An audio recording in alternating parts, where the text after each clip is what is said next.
Hello दोस्तों, welcome to my YouTube channel. तो ये है आज की यूपी जीके की सेकंड क्लास। जैसा कि हमने फर्स्ट वीडियो में पढ़ा था कि यूपी में कितने ज़िले हैं, यूपी में ऐसे कौन से ज़िले हैं जिनसे एक देश और एक राज्य की सीमा लगी हुई है, कि यूपी में किस ज़िले में सर्वाधिक वर्षा होती है, किस ज़िले की सर्वाधिक जनसंख्या है। ये सब हमने पिछली वीडियो में पढ़ा था। तो आज हम पढ़ने वाले हैं यूपी का राजकीय चिन्ह। तो यूपी का राजकीय चिन्ह क्या है? यूपी का राजकीय चिन्ह है एक वृत्त के अंदर दो मछलियाँ, जो कि अवध में मुस्लिम शासन का प्रतीक है, और धनुष बाण, या फिर छोटा ऑप्शन में आपको ये भी मिलेगा मछलियाँ और तीर कमान। तो इस राजकीय चिन्ह को यूपी में स्वीकृति कब मिली थी? ये था 1938। 1938 में इसको यूपी का राजकीय चिन्ह माना गया था।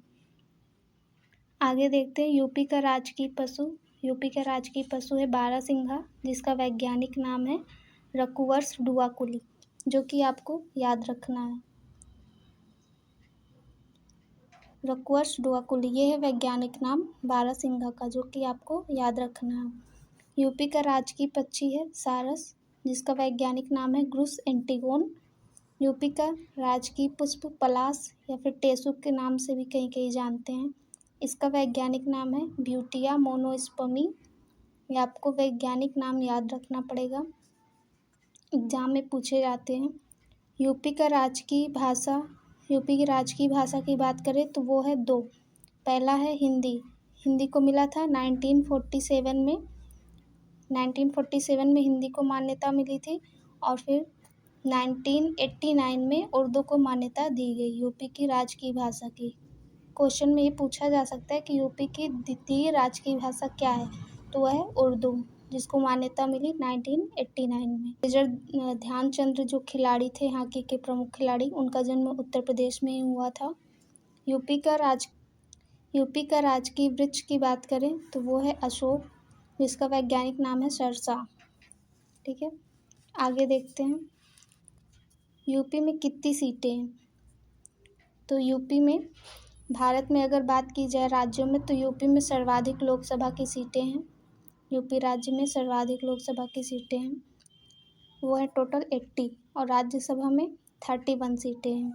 विधानसभा की बात करें तो 403, एक एंग्लो इंडियन को मिला के 404, टोटल 404 सीटें हैं। विधानसभा की बात करें तो 100 सीटें।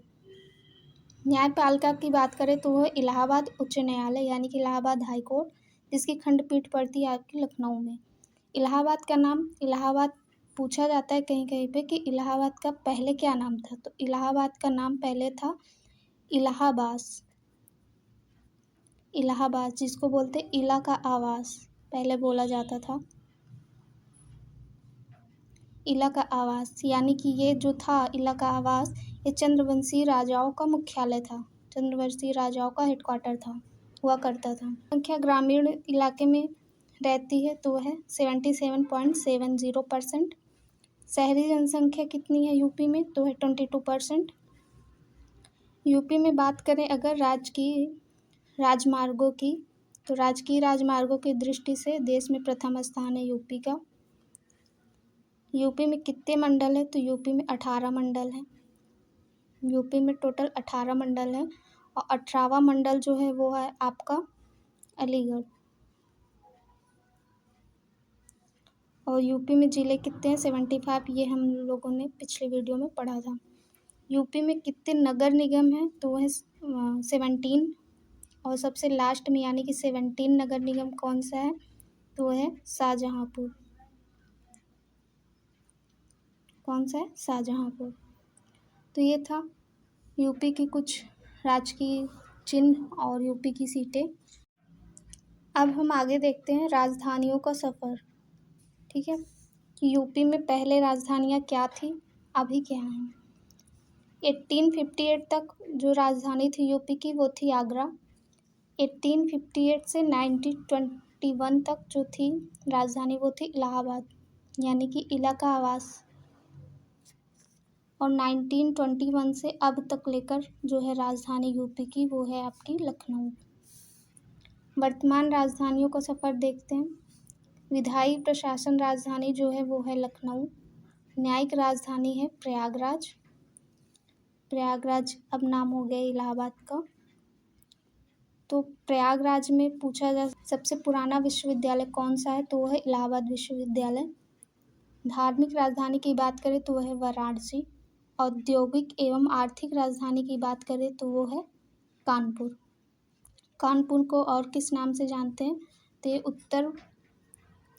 उत्तर भारत का मानचेस्टर पूछा जाता है कि उत्तर भारत का मानचेस्टर क्या है, तो वो है कानपुर। उत्तर भारत का मानचेस्टर है कानपुर। आगे आता है आपका कि नेपाल देश को स्पर्श करने वाले राज्य। ये एग्ज़ाम में इम्पॉर्टेंट क्वेश्चन है। एग्ज़ाम में डायरेक्ट ऐसा ही क्वेश्चन पूछ लेंगे आपसे कि नेपाल देश को स्पर्श करने वाले राज्यों को पश्चिम से पूरब की क्रम में बताइए। तो नेपाल को स्पर्श करने वाले टोटल कितने राज्य हैं, वो 7। और वो कौन से हैं, पश्चिम से देखते चलते पूरब की ओर पीलीभीत, लखीमपुर खीरी, बहराइच, श्रावस्ती, बलरामपुर, सिद्धार्थनगर, महाराजगंज। कौन से हैं, पीलीभीत, लखीमपुर खीरी, बहराइच, श्रावस्ती, बलरामपुर, सिद्धार्थनगर, महाराजगंज। ये पश्चिम से पूरब की ओर हैं। लखीमपुर खीरी की, तो लखीमपुर खीरी में है दुधवा राष्ट्रीय उद्यान। जब हम यूपी के राष्ट्रीय उद्यान पढ़ेंगे तो हम उसमें विस्तार से सभी राष्ट्रीय उद्यान को जानेंगे। दुधवा राष्ट्रीय उद्यान कहाँ पे है, लखीमपुर खीरी में है। और लखनऊ जो कि आपकी विधायी प्रशासन राजधानी, तो यहाँ पे आपका है बायोटिक पार्क। क्वेश्चन पूछा जाता है कि बायोटिक पार्क की स्थापना कहाँ पे हुई है, तो उत्तर प्रदेश के लखनऊ में हुई है। ठीक है, तो ये था कुछ यूपी के बारे में। तो अगर आपको मेरी वीडियो अच्छी लगी हो तो प्लीज़ वीडियो को लाइक, शेयर एंड चैनल को सब्सक्राइब करें।